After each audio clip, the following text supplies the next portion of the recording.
Zimbabwe has been under these sanctions from the West for the last 23 years.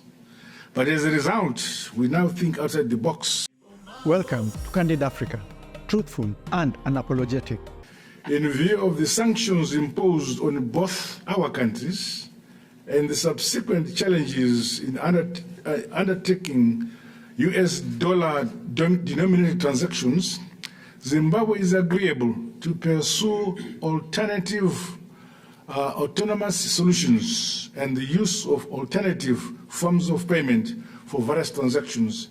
I'm happy that the Russian Federation has already accomplished this as a result of the sanctions imposed on your republic.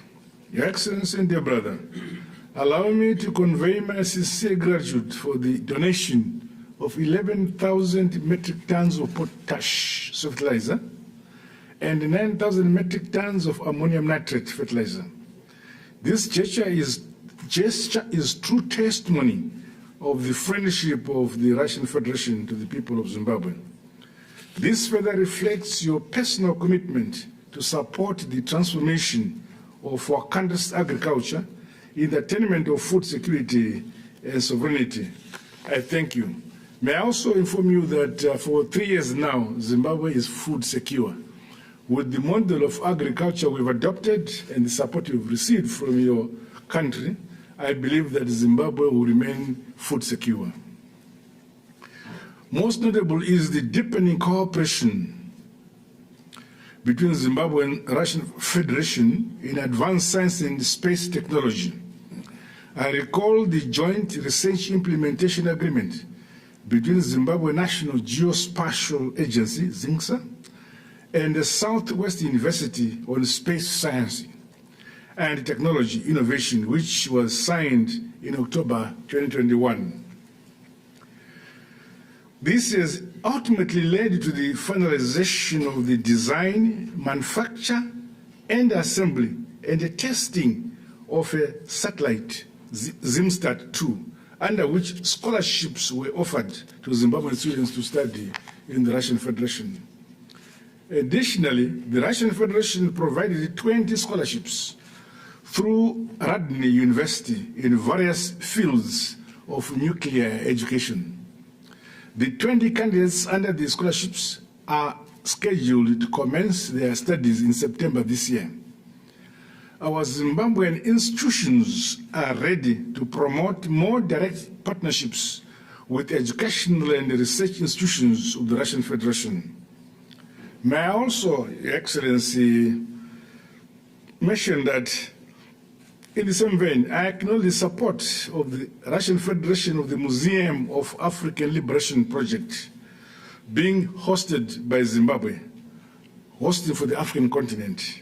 In particular, the establishment of the Russia Solidarity Movement at the Liberation City.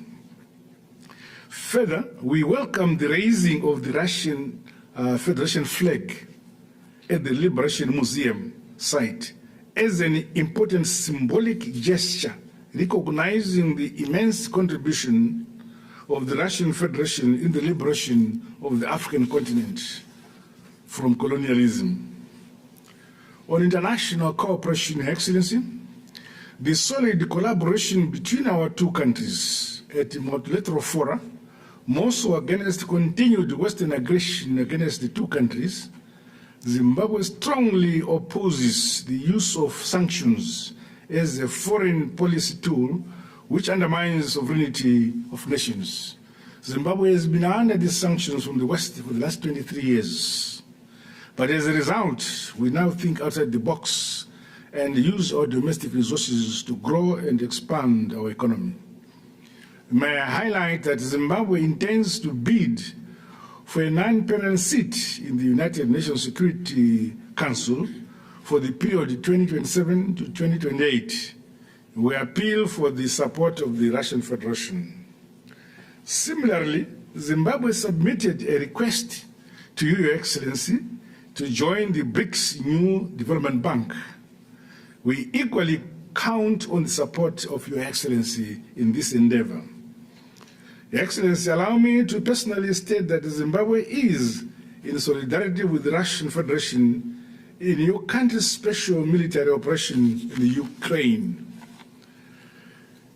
As current chair of the Kimberley Process Certification Scheme, the KPC, Zimbabwe unreservedly condemns the unjustified and vindictive ban on the sale of Russian diamonds on the world market. We reassure you, Your Excellency, the Russian Federation of Zimbabwe support within the KPC because Zimbabwe currently is the chairman. Your Excellency, in concluding my initial remarks, I want to once again express my appreciation for this opportunity to discuss issues of mutual interest to our countries. I look forward to more interactions and engagements by the two governments at the various levels and fora as we deepen and broaden the ties between our respective republics. I thank you, Your Excellency. There we have it. That has been our candid speech for today. Please feel free to give your opinions in the descriptions below. On this show, we don't tell you how to think or manipulate you. Everybody is open to air the opinion, what you think about the speech. Did you love it? Did you like it? Do you disagree with it? Do you agree with it? Please let us know in the comments below. That's important. Discussing these issues is very important. So now with that said, please make sure to like, subscribe, and hit the notification bell. Share this video with friends and family. It's the best way for YouTube to spread this video further, okay? So it's been me, Mikey Mushi from Tunacheki. And always remember, Africa is watching.